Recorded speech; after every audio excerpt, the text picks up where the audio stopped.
자, 여러분들 원소는 생각해보면 중2 때 배웠죠? 요즘까지 쓰면 되지. 원소라는 것은 우리가 이제 물질을 구성하는 기본 성분이라는 개념이고, 얘랑 이제 헷갈리는 개념이 뭐죠? 원자죠.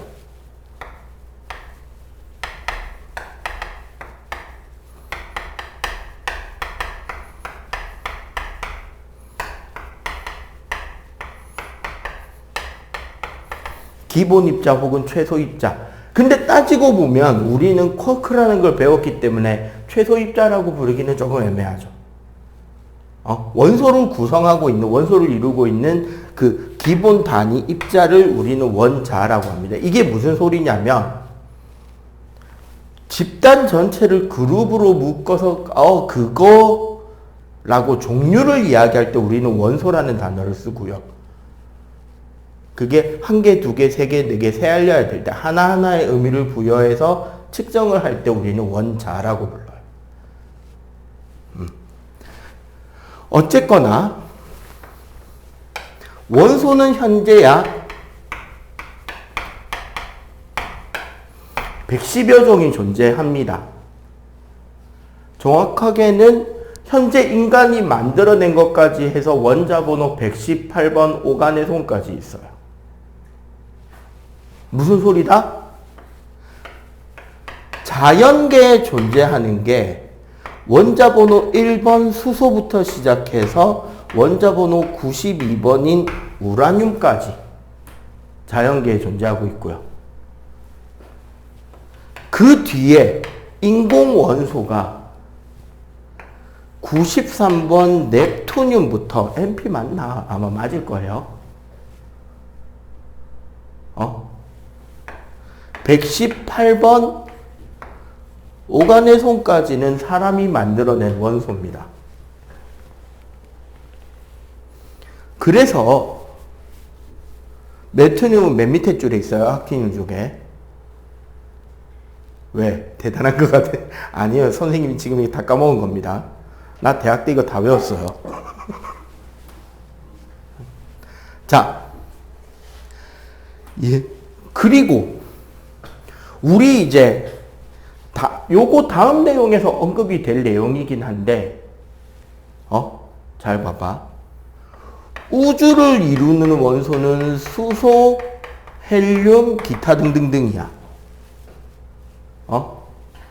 우리 지구를 구성하는 거는 철, 산, 규, 마그네슘 등등등이야. 참고로 지각을 구성하는 거는 옛날에는 중1에 있었다가 현재는 중등 교과에서 빠졌어요. 산, 규, 알, 철이에요. 그러니까 여기 보면 철이나 마그네슘 같은 게 핵에 많다는 걸 우리는 생각할 수 있겠죠. 핵이나 멘틀에 있다는 거. 생명을 구성하는 원소는 사람, 동물, 뭐가 제일 많을까? 원소 중에. 네 몸에 뭐가 제일 어떤 원자 단위로 봤을 때 뭐가 제일 많다? 질량비로? 찍기. 그치.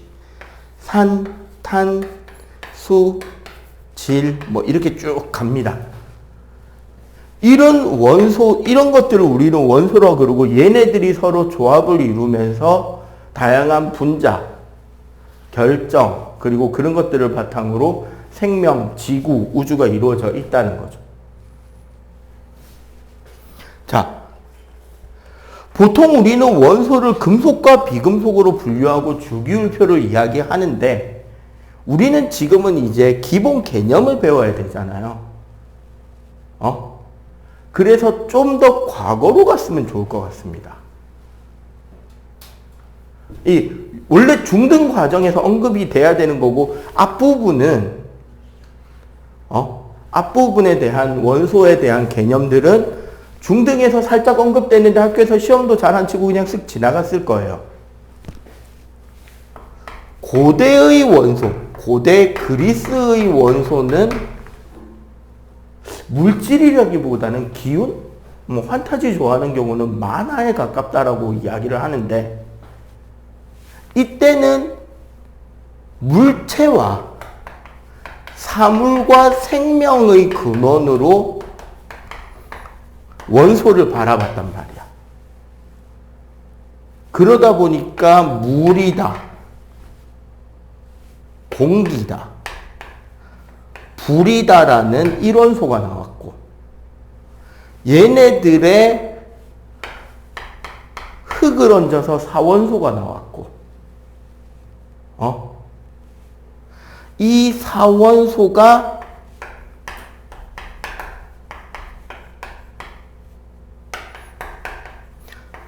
따뜻함과 차가움, 건조함과 습함의 성질을 가지고 변할 수 있다라는 아리스토텔레스의 이론이 나왔었죠.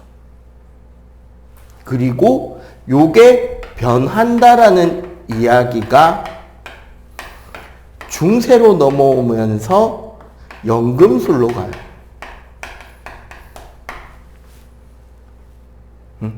요게 이제 고대의 원소 쪽 계열의 흐름이지. 학자들이 그냥 다 뺐습니다. 우리가 이제 고등 때 다루는 건 아니니까.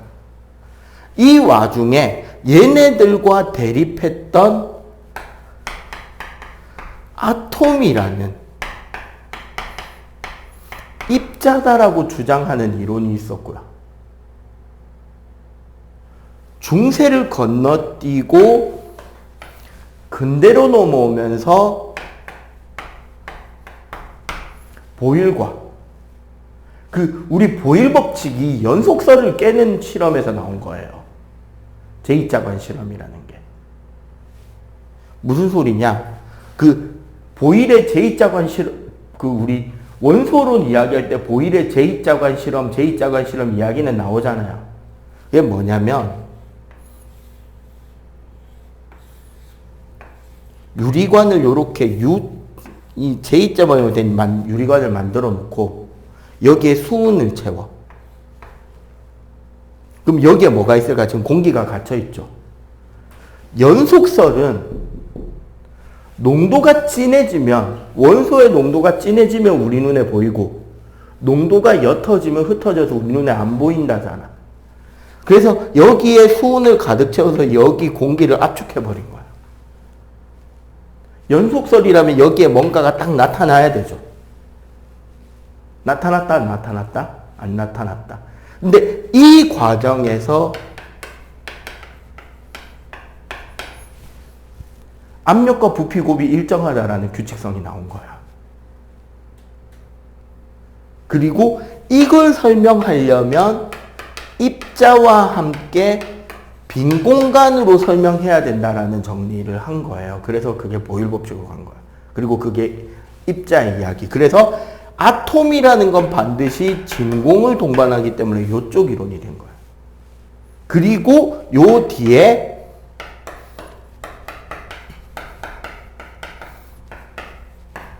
라부아지에 이르러서, 여기까지가 중등입니다. 라부아지에 이르면서 뭐가 되느냐? 더 이상 분해가 되지 않는 것이 원소다 라고 정의를 하면서, 라부아지에는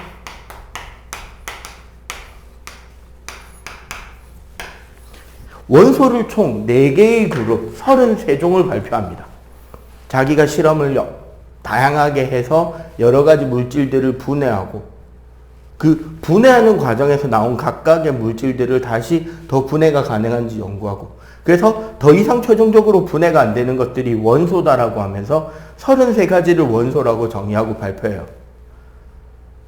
지금으로 따지면 금속성, 고체 결정성, 기체, 그 다음에 하나가 산화물이던가 하여튼 요렇게 해서 한 4가지를 이야기를 합니다. 물론 저 안에는 원소가 아닌 녀석들이 몇 개 섞여 있어요. 심지어 물질도 아닌 녀석도 섞여 있어요. 원소가 아닌 3가지가 뭐였냐면 산화알루미늄, 산화규소, 산화마그네슘이었어요. 이건 이제 그 당시 과학기술력으로, 라부아지에게 살았던 당시 과학기술력으로 환원시킬 수 없었던 거예요. 그러니까 산소와 마그네슘을 분리, 산소와 규소를 분리, 산소와 알루미늄을 분리할 수 없었어요. 어떻게 생각해야 되냐면 라부아지에가 죽은 곳이 단두대예요.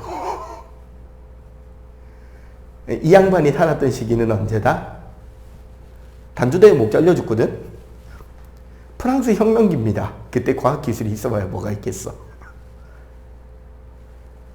프랑스 혁명기 때 그 왕과 귀족 편에서 시민들 세금 계산해 주던 양반이에요. 네. 근데 어쨌거나, 그리고 원소도 아닌 녀석이 두 개가, 물질도 아닌 녀석이 두 개가 더 있습니다. 빛하고 열도 원소인 줄 알았어요. 분해하다 보니까 나온 거야, 계속. 똑같은 게 계속 나와. 성질도 똑같아. 이거 원소인가? 물론 뒤에 가서 바뀌겠죠. 자, 일단 요거 정리해봐봐. 요거 정리하고 나면 우리가 주기율표가 어떻게 만들어지는지 설명을 하고 그 뒤에 금속, 비금속을 설명할게요. 정리.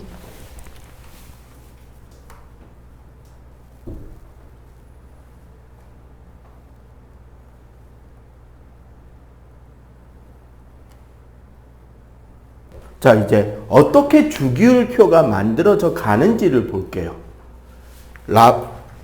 봐봐. 라부아지에가 네 그룹으로 나눴다는 거는 이제 원소들의 성질을 파악하고 비슷한 녀석들끼리 그룹화하기 시작했다는 거잖아. 그러면서 이제 뭐가 나오냐면,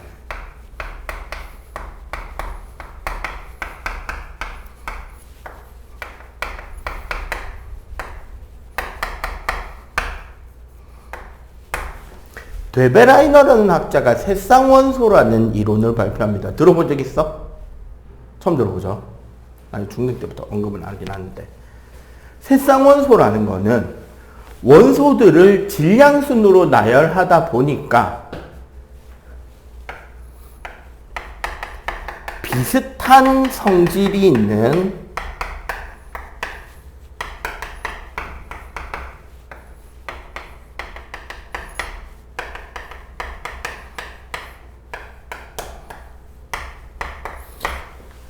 세 개씩 일정한 쌍을 이루더라는 거예요. 가장 대표적인 게 리튬, 나트륨, 칼륨이야. 여기서 제일 특징이라고 하는 게 뭐가 발견이 되냐면요. 이 나트륨이라는 원소가 리튬과 칼륨의 딱 평균을 가지던 거예요. 뭐의 평균이냐? 질량의 평균이자 반응성 같은 성질의 평균이 되는 거예요. 그래서 얘네들만 그런 거 하고 찾아봤더니 다른 세트들이 막 나오는 거야. 염소, 브로민, 아이오딘, 마그네슘, 칼슘, 스트론튬, 이런 식으로. 주기율표를 보고 지금 내가 말한 원소들이 뭔지를 보면 재밌는 특징이 보이죠, 이제.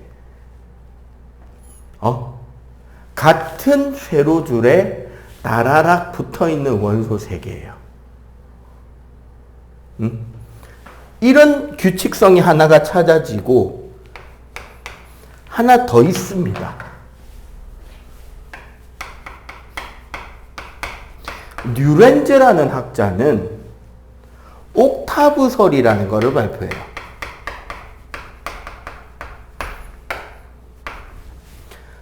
라틴어로 옥타라는 말은 숫자 8입니다. 그래서 문어가 옥토푸스죠. 푸스가 발이거든. 그 다음에 저기 여자애들은 잘 안 좋아할 건데 그 이종격 투기 하는 링이 옥타곤이라고 부르거든요. 옛날에 서울의 유명한 클럽 이름도 옥타곤이 있는데 이 둘의 공통점은 무대가 팔각형이에요. 원래 그래서 8월이 옥토버였죠. 근데 로마 황제 2명이 자기 생일을 자기의 달로 해야 된다고 우겨서 2달 밀려 10월에 가 있죠. 그게 줄라이하고 어거스트예요. 율리우스 대제하고 아우구스티누스 대제가 자기 이름을 달에다 집어넣는 바람에 율리우스가 줄라이가 된 거고요. 아우구스티누스가 어거스트로 간 겁니다. 옥타브설이라는 건 뭐냐면 똑같이 얘도 질량순으로 나열하다 보니까 8번째 원소가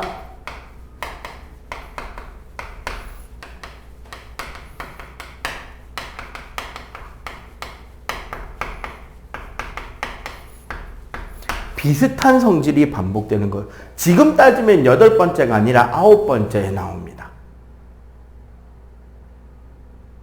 지금은 이제 9번째에 나오게 됐어요. 왜 8번째가 됐냐면 이때까지만 해도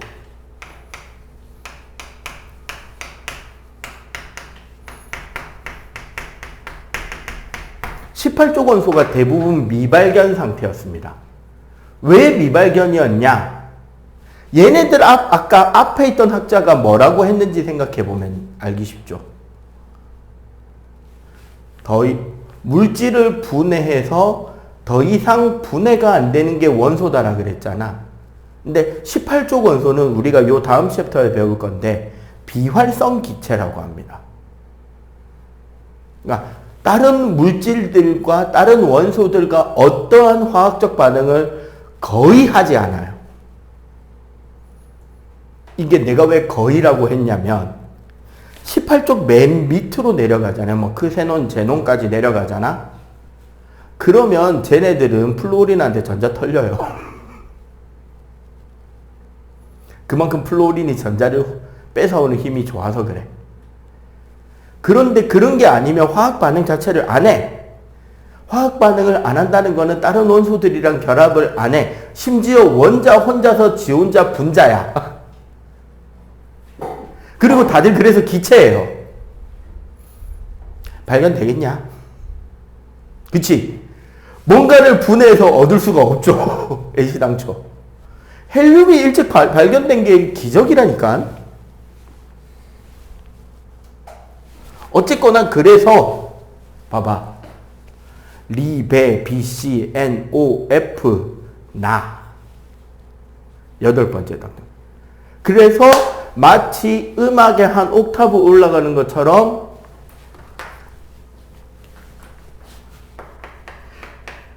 (7원소) 마디가 한 마디에 7개의 원소씩의 성질 변화가 어떻더라? 규칙적이더라. 이라는 정리를 합니다. 현재 우리는 이 둘을 받아들여서 주기율표가 만들어지는 거예요. 이 둘의 이론을 합쳐서 그 다음에 나오는 학자가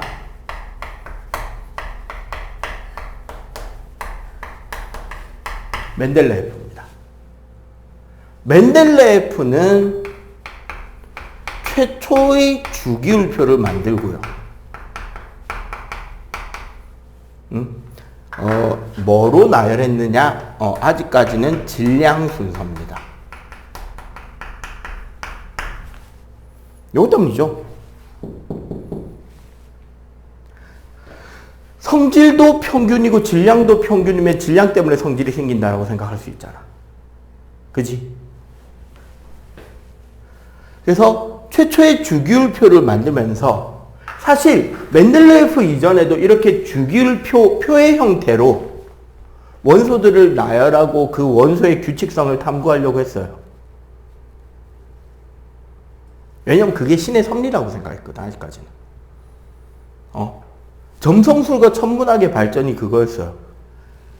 하늘의 움직임은 신들의 세상의 움직임이니까 별의 움직임을 잘 읽으면 하늘의 뜻을 읽고 그런 미래를 예측할 수 있다. 이게 점성술이란 말이야. 니는 별자리가 뭐니까 어느 별자리랑 궁합이 좋고 이런 게 아니고. 그랬는데 그래서 원소들의 규칙성도 어떠면 신의 섭리가 아니겠느냐 막 그렇게 탐구하고 있던 중이었는데 그러니까 질량이 성질을 만드니까 질량수로 나열하겠죠. 이러면서 멘델레예프가 한 가장 핵심적인 건 뭐냐면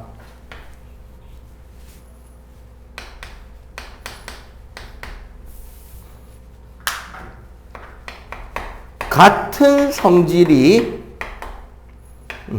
같거나 비슷한 성질이 같은 줄에 오도록 배열을 합니다. 가급적이면. 이러면서 뭘 하느냐?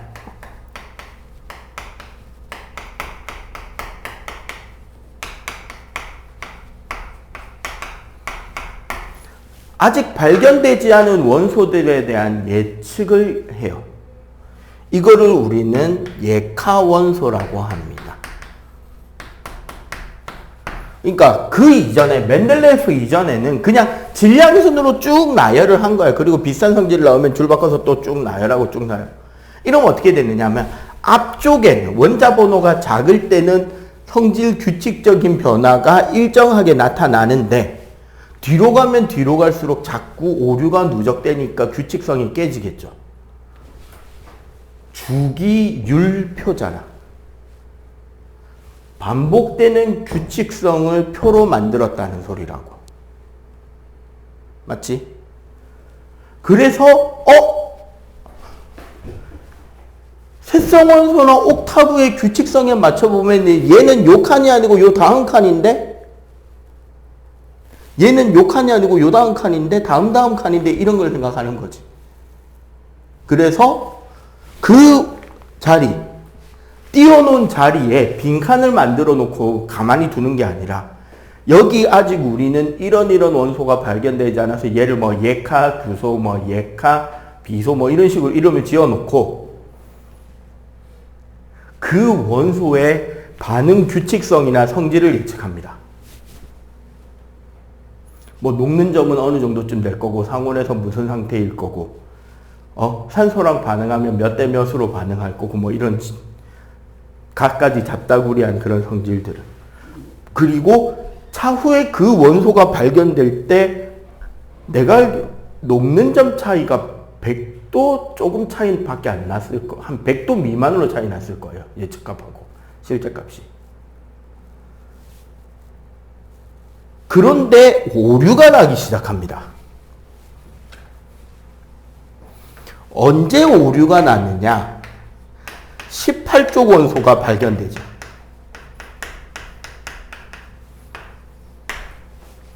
18쪽 원소가 발견되면서 가장 골 때린 문제가 생겼어요. 아르곤하고 칼륨의 평균 질량이 아르곤이 살짝 무거워요. 질량수가. 거의 같거나 아르곤이 좀 더 무거우면 나오기 시작하는 거야. 그리고 동위원소들이 나오기 시작해요. 우리 동위원소라는 건 뭐냐면 뒤에 가서 이제 언급을 다시 한번 디테일하게 하겠지만 이것 플러스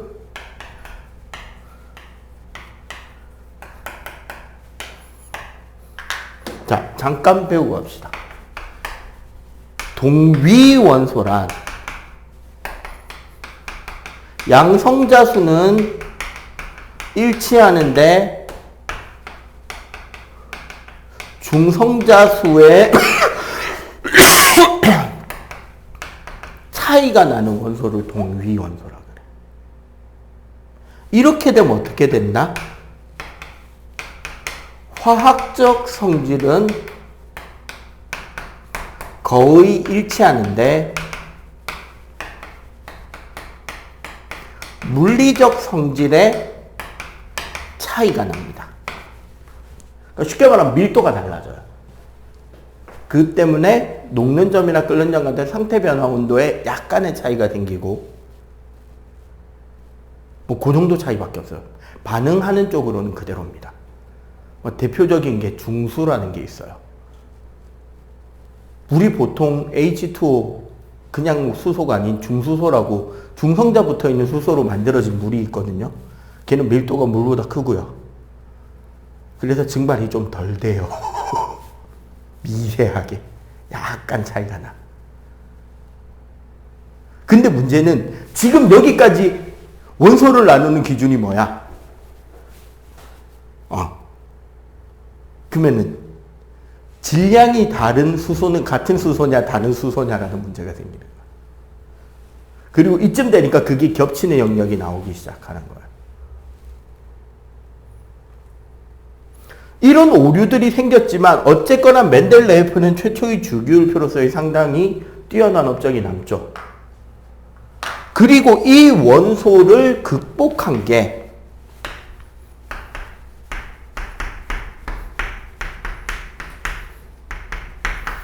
현재 우리가 쓰고 있는 주기율표의 가장 기본 형태가 되는 게 바로 이 모즐리의 주기율표입니다.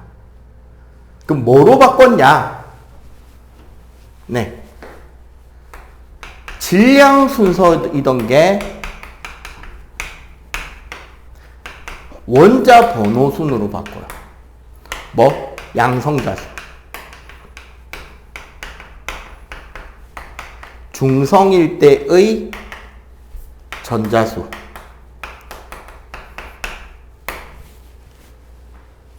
이러면서 이런 오류들이 풀리고요.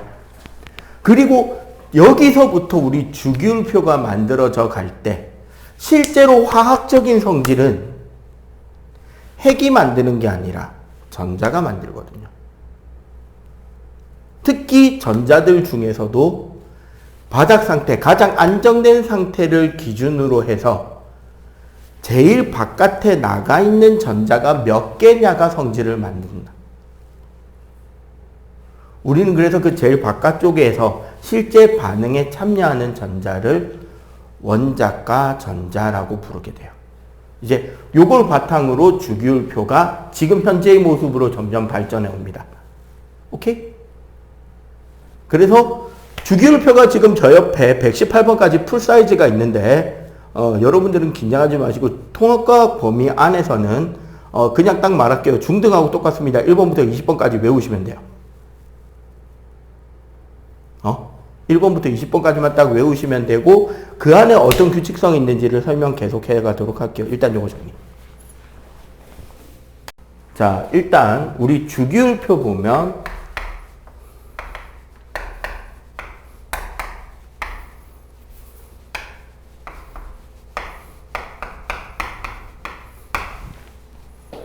그럼 요 위에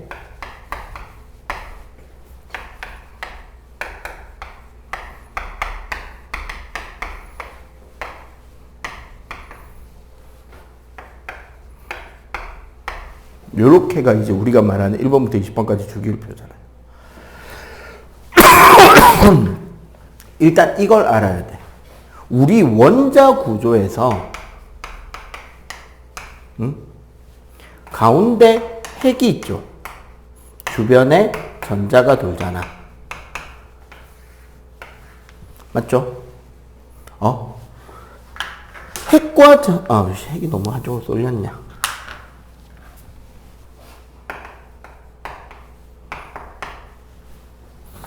핵과 전자 사이에 작용하는 힘이 뭐죠? 인력인데 무슨 인력? 무슨 힘에 의한 인력? 힌트 중2 1학기에 배웁니다.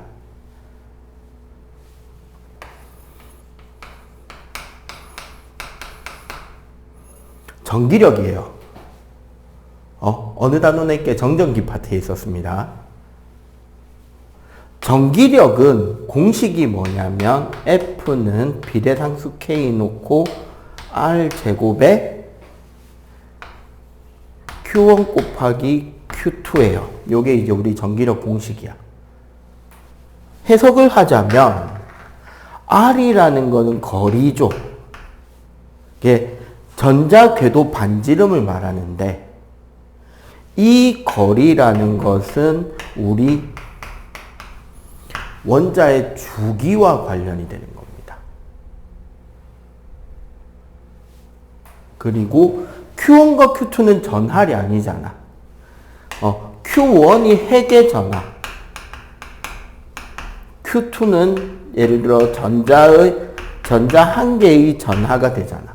그러면 그 전자가 받는 순수한 전기력의 크기가 되는 거죠. 핵에 의해서만 받는. 전자끼리 반발력은 일단 잠깐 접어놓고. 그것까지 다 따지면 이제 화학 원 공부인 거야.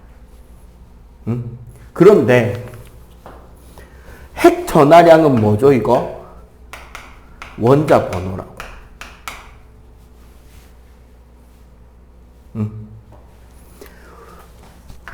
원자의 구조를 보면 우리는 현재 이제 보어의 모형을 기준으로 과학에서 설명을 하는데 요 주기율표를 다른 형태로 그림으로 만들어 드릴게요.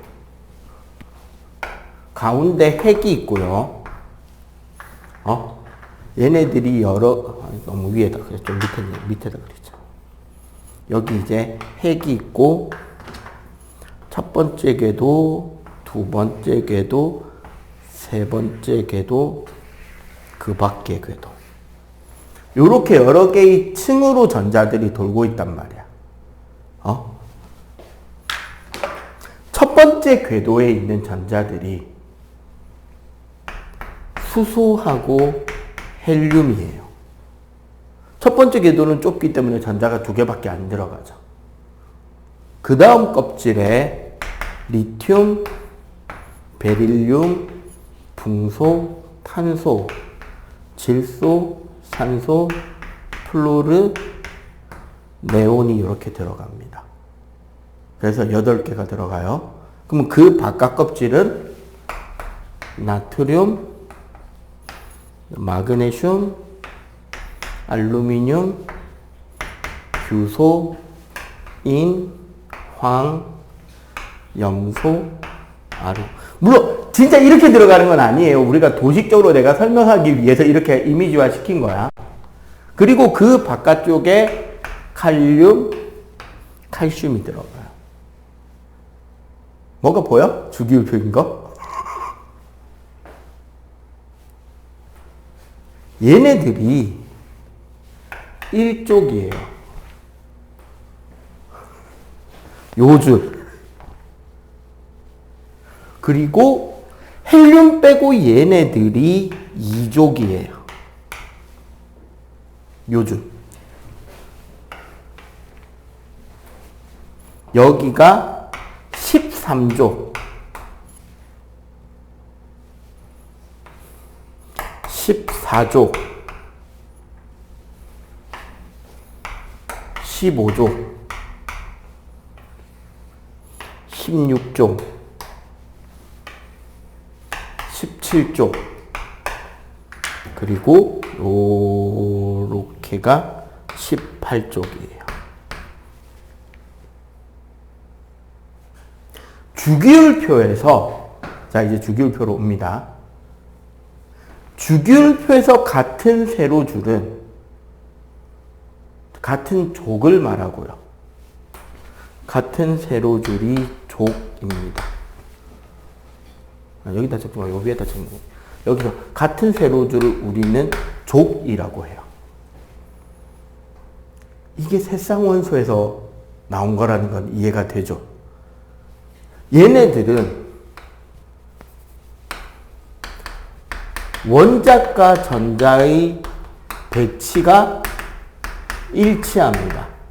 그래서 성질이 유사해요. 즉 제일 바깥쪽 궤도를 돌고 있는 전자가 동일한 형태를 띠고 있어서 화학적으로 반응하는 규칙성이 동일하게 나와. 제일 바깥쪽 전자만 반응하니까. 같은 가로줄을 주기라고 합니다. 이거는 바닥, 우리가 안정된 상태라 그러는데 바닥 상태의 껍질수예요.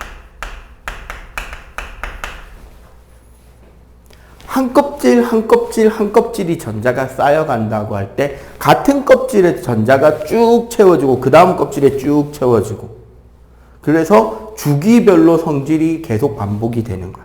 같은 패턴으로 전자가 배치돼 가니까.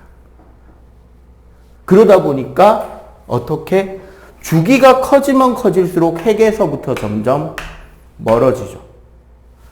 그래서 이 거리가 주기와 관련이 있는 거예요.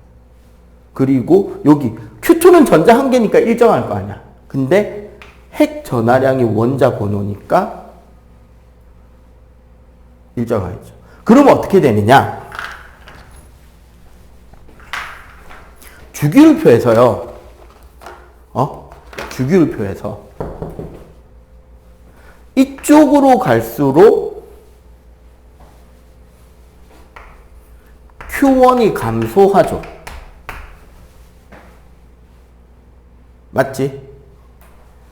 밑으로 내려갈수록 R이 증가합니다.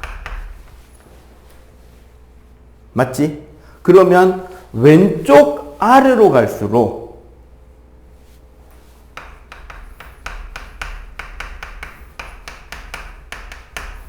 전자를 당기고 있는 전기력이 감소하는 거야. 그지? 전자를 당기는 전기력이 감소한다? 전자를 잃기 쉽다가 되는 거야. 그래서 금속들은 전자를 버리고 양이온이 돼버려요.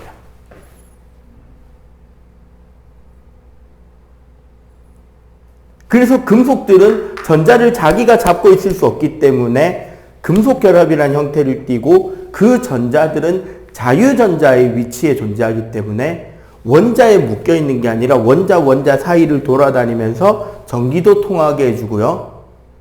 열도 잘 통하게 해주고요. 광택도 내주고요. 금속은 이렇게 휘면 휘어지게 만들어 줄 수 있는 거예요. 왜? 전자들이 돌아다니고 있기 때문에. 그러면 반대로 오른쪽 위로 갈수록 내가 F에서 딱 끊었죠. 위로 갈수록 R이 감소하고 오른쪽으로 갈수록 Q가 증가하잖아. 그래서 F쪽으로 갈수록 전기력이 증가해서 전자를 얻기 쉽다가 나온다는 거죠. 쌤! 왜 18쪽은 안 넣었어요? 요 셋이 비활성입니다. 반응에 아예 애시당초 참여를 안 하는 애들이에요. 그래서 화학적 성질을 이야기할 필요가 별달리 없는 거예요. 그래서 금속의 성질은 전자를 잃기 쉽고 자유전자가 생기고 그 자유전자를 바탕으로 여러 가지 금속의 성질이 오른쪽 위에 있는 비금속 원소들은 전자를 얻기 쉽고 전자를 얻어와야 되다 보니까 이온이 되면 음이온이 되고 아니면 공유결합이라는 걸 한다는 거죠. 요거 이제 요 다음 챕터에 아마 디테일하게 나올 거야. 나는 전자를 주는 것보다 받고 싶은데 주는 녀석이 없어. 그럼 우리끼리 뭐 하자? 나눠 쓰자. 이게 공유결합이에요. 그래서 비금속의 성질은 공유결합을 베이스로 이야기를 하게 된다고. 그러면 당연히 주기율표에서 같은 세로줄은 전자 개수가 동일한 거죠. 1개, 2개, 3개, 4개, 5, 6, 7. 여기는 0개, 8개가 아닙니다. 왜 0개냐면 18쪽은 그 궤도가 꽉 찼잖아. 그러니까 반응 안 해요. 반응할 필요가 없는 거야. 왜? 사실 반응이라는 건 전자 배치를 18쪽이랑 같아지고 싶어서 하는 거거든. 요즘으로 따지면 남자 뭐 누구냐? 차은우가 성형수술을 할 필요가 있을까요? 깔창도 깔 필요가 뭐 원빈, 공유 이런 애들이 방송 나온다고 구두 안에 깔창 넣을 필요가 없겠죠. 키가 185인데. 아니 요즘에 또 여자 연예인 누가 예쁘냐. 뭐 되게 예쁘다고 불리는 아이돌 애들이 더 이상 성형을 할 필요 있어요. 현재 나와 있는 애들은. 나오기 전에 하고 나오겠죠. 근데 왜 수술을 할까요? 그게 제일 예쁜 모습이라고 일반적으로 현 시점에 받아들이니까 그 모습으로 깎고 이상적으로 깎아내고 살도 좀 덜어내고 다이어트를 하든 뭐 주사를 맞아 어떻게든 그래서 이상적이라는 그런 형태의 체형을 만들고 외모를 만들고 목소리를 만들고 노력해서 나오자 방송에 나오잖아. 배우가 되든 가수 아이돌이 되든. 응? 그래서 옛날에 아이돌 남자 아이돌들은 키가 크면 사실은 춤이 안 나와요. 근데 여자들은 키가 크길 원하죠. 아이돌이니까.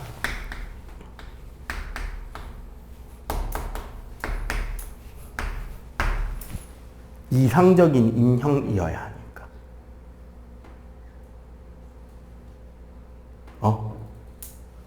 그러니까 키가 180, 185이길 바라지. 현실은 185가 춤추면 185가 춤추면 어떻게 되느냐면 광수가 춤추는 게 됩니다. 광수가 모델 출신이라서 걔가 188인가 190이에요. 춤추면 어떻게 돼? 흐느적. 그래서 깔창 깔아요, 애들이. 춤선은 작아야 예쁘거든. 자, 그래서 1개, 2개, 3개, 4개, 5개, 6개, 7개, 빵개의 원자과 전자를 가지게 된다는 거예요. 이게 주기율표예요. 예. 기본적으로 주기율표가 가지는 성질들, 뭐가 금속이고 뭐가 비금속이고 뭐가 족이고 뭐가 주기냐. 그러니까 따지고 보면 1족, 2족, 13족인 이유는 알겠죠. 그 큰 주기율표 보면 중간에 텅 비잖아. 걔네들은 좀 다른 배치가 다시 되거든. 그래서 1족, 2족, 13족으로 넘어갈 때 1개, 2개, 3개가 되는 거예요. 알겠죠? 자, 그리고 넘어가서 이제 요거 정리하고 나면 알칼리 할로젠 전자 배치. 전자 배치가 이거예요, 사실 봐봐. 전자 배치를 미리 이야기를 하자면 자, 요거 조금만 보충할게요. 우리가 양성자 수는 중성일 때 전자수와 같아야 되죠. 왜? 양성자가 가지는 전하량과 전자량의 크기가 1대1이란 말이야. 그리고 중성자 수는 양성자 수보다 살짝 크거나 같습니다. 수소 빼고. 수소는 중성자 없을 수도 있으니까. 왜 그러냐면 양성자들끼리만 모아놓으면 반발력이 너무 세서 붙여놓기가 힘들어요. 핵력이란 힘으로 묶여있긴 한데 그러다 보니까 중성자를 섞어서 뭉쳐있기 좋게 만들어져 있는 게 안정된 구조인데 그러다 보니까 중성자가 1개, 2개 더 붙기도 한다는 거지. 그래서 이렇게 양성자수랑 전자수가 같다는 걸 바탕으로 이야기를 많이 합니다. 이게 뭐다? 원자 번호다. 그래서 1, 2, 3주기 전자 배치는 요 그림 아까 그 원소 있는 데까지 적어 놓은 표예요, 그냥. 그래, 특히 최외곽 전자계 수가 몇 개냐인 건 되게 중요하다. 알겠지? 여기까지 정리하고 나면 알칼리 할로젠 설명할게요. 자, 봅시다. 적기 귀찮아서 놔뒀습니다. 자, 알칼리 금속.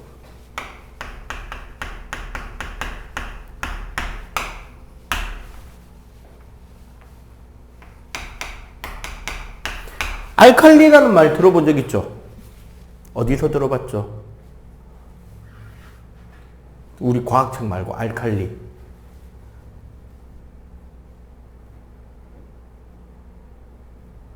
비누 광고에 종종 나와요. 특히 여성들 미용 피부, 미용용 비누로. 알칼리성이 아닌 중성 비누다. 원래 비누다 알칼리성입니다. 그 알칼리라는 말이 염기성을 뜻해요. 알칼리 금속은 우리가 소위 말하는 일족입니다. 일족에서 얘는 비금속이란 말이야. 수소는. 그러니까 수소를 제외한 나머지 원소들 리튬, 나트륨, 칼륨, 루비륨, 세슘, 프란슘 총 7쪽까지 있으니까 6가지. 얘네들은 왜 금속인데 왜 알칼리라 그랬냐면 얘네들은 염기성을 이룹니다. 어떤 특징이 있냐면 알칼리 금속에 물을 반응시키면 수소 기체가 발생하고요.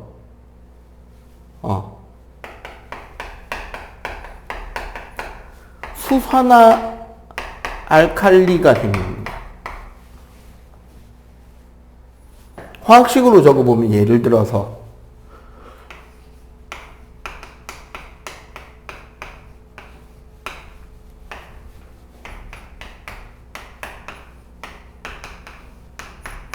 요렇게 반응이 돼버리는 거예요.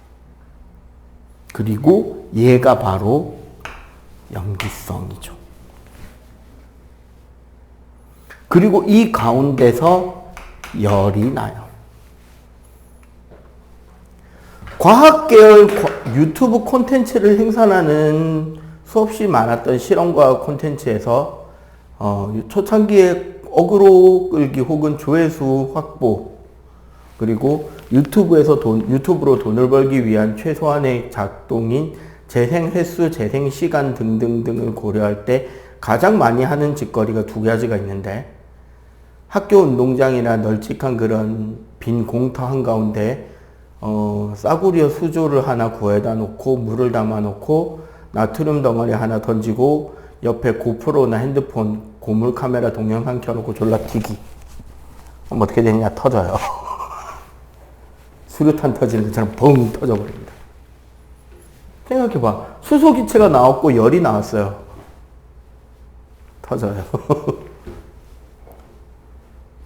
실제로 고등과정쯤 되면 요거 실험을 하기도 합니다. 알칼리 금속은 어떤 특징이 있냐면 매우 무른 금속이다. 금속이 무르다라는 건 어느 정도로 무르냐면 커터칼로 썰어져요. 나트륨이나 리튬, 칼륨 덩어리 놓고 커터칼로 싹 밀잖아? 싹 잘립니다. 어떤 느낌으로 잘리냐면 지우개 자르는 느낌으로 잘려요. 금속인데요. 자유전자에 의해서 아까 원자들이 들러 붙어 있다 그랬잖아. 얘네들 아까 원자과 전자 몇 개였죠? 1개였죠. 그 1개가 자유전자로 나오는 거예요. 그리고 그 주기에서 핵 전하량이 제일 작잖아. 그러니까 사실상 양이온 전자 이렇게 해서 붙어 있는데 그 결합력이 강하지가 않은 거야. 그래서 매우 무르고 커터칼로 자르면 잘리고 반응성도 커요.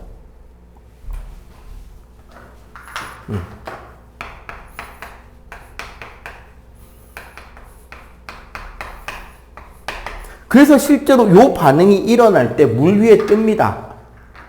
가라앉아서 반응이 아니고 물 위에 팍 돌아요. 조금 아주 작게 자르면. 좀 큰 덩어리로 자르면 가라앉았다가 수소기체 때문에 떠오를 정도.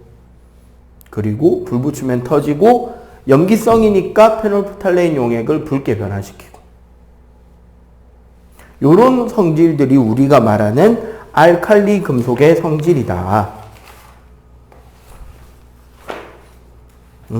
또 뭐라고 적혀 있는지 볼까요? 반응성이 크기 때문에 고유색이 잘 안 보입니다.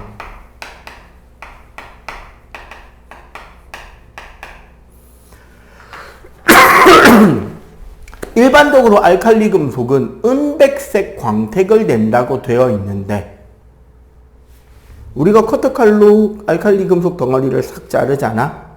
그럼 순간적으로 은백색의 광택이 딱 말자 싹 때가 탑니다. 공기 중의 산소와 직접 반응해서 산화물 피막이 형성이 돼서 색깔이 지우개 때 묻은 것처럼 바뀌어요. 그 정도로 반응성이 크고 그래서 그럼 얘 어떻게 보관해야 될까? 산소랑도 반응하고 물이랑도 반응하니까 어디에 넣어 놓으면 좋을까요? 그래서 벤젠이나 파라핀에 넣어서 보관한다 라고 돼 있을 거예요. 오케이? 이런 것들이 알칼리 금속의 성질이다.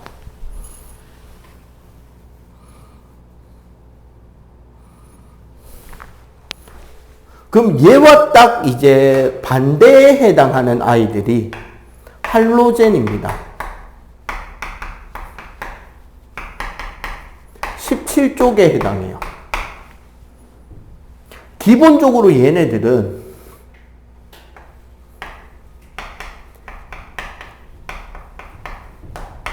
이원자 분자로 존재합니다. 즉 F2Cl2Br2I2예요. 그리고 얘도 역시 반응성이 매우 큽니다. 할로젠이라는 말은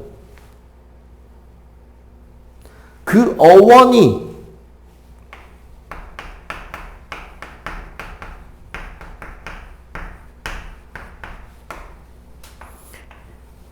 염을 만든다라는 뜻이에요. 자, 여기서 조심해야 되는 게 염기성과 염은 다른 거예요. 이쪽에 마침 빈 공간이 있어서. 원래 염이라는 것은 정확한 좁은 의미는 산성 물질의 음이온과 염기성 물질의 양이온의 결합이거든요. 그건 따지고 보면 그냥 쉽게 설명하면 이온결합 화합물이라는 뜻입니다. 특히 1쪽인 얘네들과 17쪽인 플로린, 염소, 브로민, 아이오딘은 매우 격렬하게 반응해요.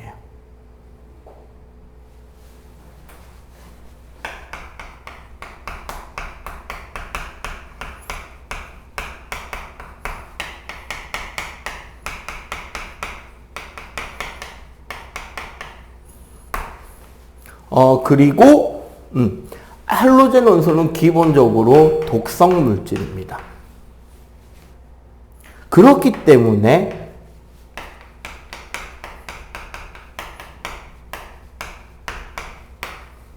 우리 살균소도 가는데 써요. 아이러니하죠? 잘 볼래요? 우리 플로린이라는 원소 있잖아요, 여기. 제일 한국 이름이 뭐게? 요즘엔 잘 안 쓰고 옛날에는 많이 썼는데. 플로린의 한자로 되어 있는 한국말. 힌트. 여러분들 집에 세면대 위에 플로린이 포함된 물질이 있습니다.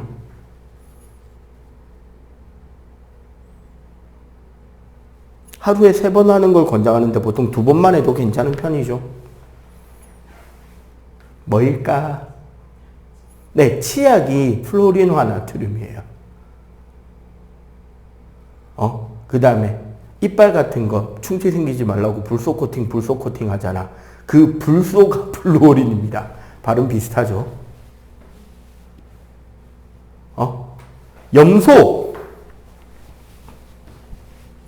물에 염소가 녹아있는 걸 뭐라 그러게? 락스라고 합니다. 그리고 한참 우리 코로나 때 알코올 말고 막 뿌려대던 게 치아 염소산수라고 하는, 그것도 염소가 포함된, 염소 자체가 살균력이 있어요. 그리고 수돗물에서 나는 그 수돗물 특유의 냄새, 수영장에서 더 많이 나는 그 냄새가 락스 냄새죠. 예. 부산하고 서울 같은 경우는 그 냄새가 덜 나는 편이에요. 딱 두 지역만. 왜냐면 여기는 염소가 아닌 오존으로 살균 소독을 하는 거고, 대신에 송수관 있지. 수돗물 만드는 정수장에서 집에 가져오는 파이프가 노후화되었을 수 있기 때문에 그때 다른 오염이 생기지 않도록 극소량의 염소를 포함시켜서 보냅니다. 그래서 그게 이제 우리가 흔히 말하는 수돗물 냄새라는 게 거기서 나오는 그거예요. 브로민 같은 경우는 좀 특이한 녀석입니다. 얘는 액체예요, 상온에서.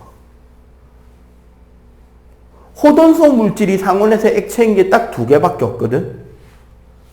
그 중에 비금속이 브로민이에요. 그럼 금속은 수은이죠. 요 두 개만 상온에서 액체입니다. 쌤, 물은요, 그거 화합물입니다. 호돈소 물질 중에 액체인 건 수은하고 브로민밖에 없어요. 아이오딘, 고체긴 한데 얘 승화하죠. 중1 때 배우지, 입자 운동할 때. 아이오딘 자체는 물에 잘 안 녹는데, 아이오딘하고 아이오딘화 칼륨을 만들어서 알코올 용액에다 녹이면 잘 녹거든요.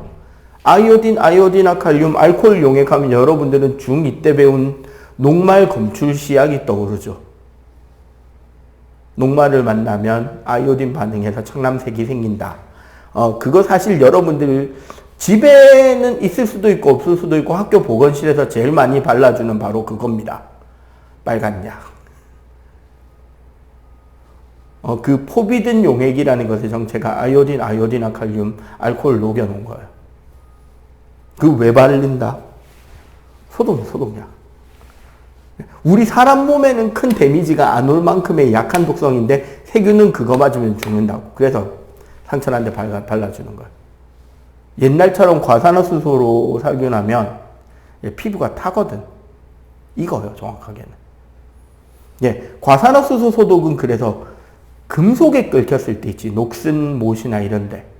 그럴 때는 과산화수소 해야 되는데 웬만하면 아이오딘 바르면 돼요, 상처들은. 예, 요런 것들로 쓰는 것 자체, 살균 능력 자체가 아이오딘이, 그 할로젠이 가지는 독성 때문인 거고. 예, 요 둘이 반응해서 염을 만든다. 근데 어느 정도로 만들어지느냐? 그리고 독성에 대한 이야기를 좀 하자면, 자, 그럼 만약에 우리가 순수한 나트륨 덩어리를 입에 넣고 씹으면 어떻게 될까요? 입에 넣었다면 나트륨 덩어리를 그냥 상상으로 이야기를 하자면요, 나트륨이 우리 몸에서 나오는 침이나 이런 거와 반응해서 수소기체와 열이 나면서 폭발이 일어날 수 있겠죠. 폭발 내지는 연소. 그게 터지지 않을 만큼 소량만 반응해서 다행히 죽지 않았다면 이제 얘가 생기겠죠. 수산화나트륨. 우리는 수산화나트륨을 다른 말로 양잿물이라고 합니다. 옛날에 빨래 같은 거 표백할 때 많이 썼다는 건데 보통 사극에선 그거 들이마시고 피토하고 죽는 걸로 나오죠. 사약 말고 그 가난한 아낙네들이 마지막 자결할 때 보통 벌컥벌컥하고 피토하고 죽잖아.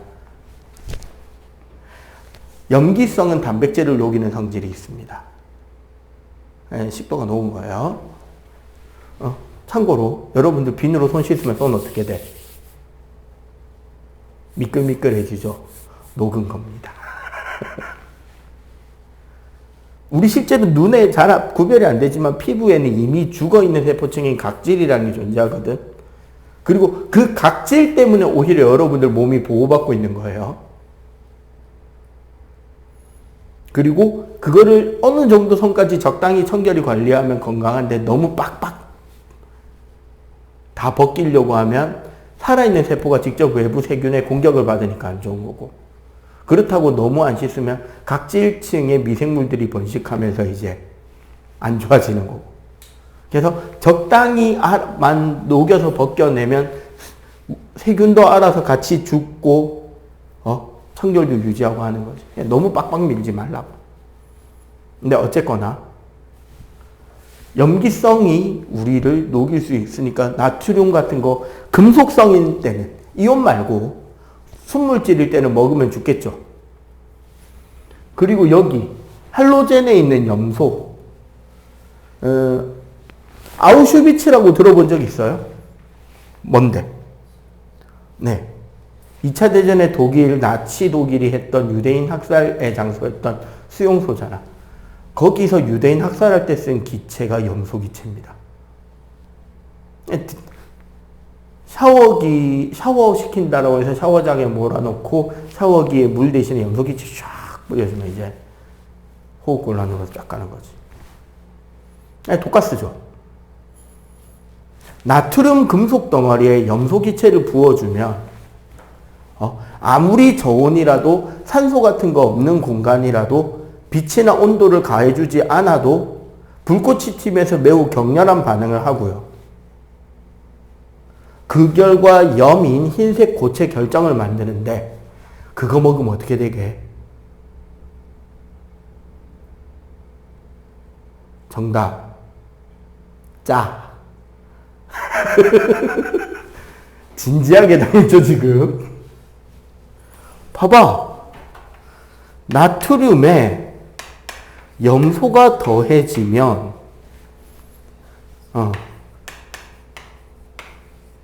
짜.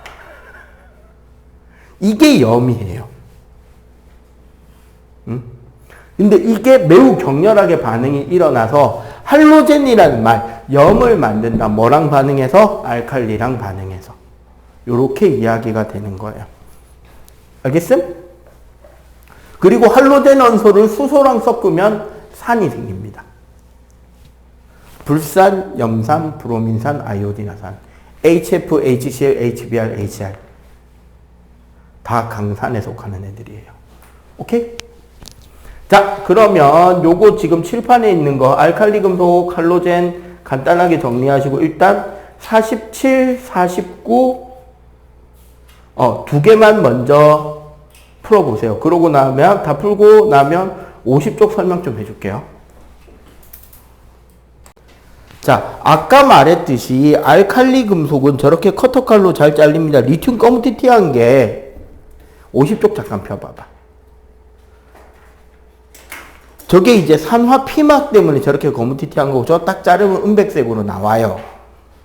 그리고 2번 페노프탈레인은 염기성에서 붉은색을 띠는 지시약입니다. 거기에 리튬 조각을 떨어뜨리면은 물 위에 떠 있으면서 돌면서 기포를 발생하게 돼 있어요.